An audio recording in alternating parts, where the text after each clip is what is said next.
Many students in South Korea dream of getting a degree from a top university. They think that will put them on a track to success. But realizing that dream comes at a price. Many find themselves burdened by debt, a phenomenon they call edu-poor. NHK World's Anna John has more from Seoul. To study at Seoul National University, applicants must pass a nationwide entrance exam. The competition is fierce. Only the country's best students get in. I studied when the others had fun. What's wrong with evaluating people by their academic background? I don't think it's bad. In South Korea, being a student can mean putting up with pressure that's unbearable. I can't take it anymore. I feel my head is eating my heart out.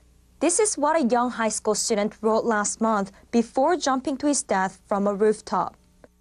A recent poll found that about 9% of people aged 15 to 25 have thought of taking their life. And 40% answered that study was their most serious concern.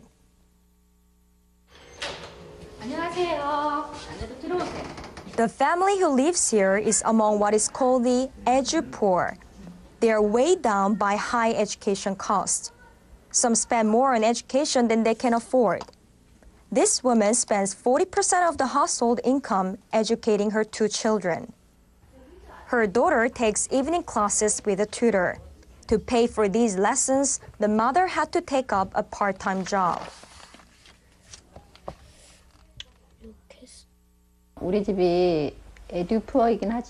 You may call my family edu-poor, but I won't quit trying to give my children the best education possible. I hope my daughter becomes a diplomat. That's my dream. I don't mind taking on a second or even third job if it helps my kids.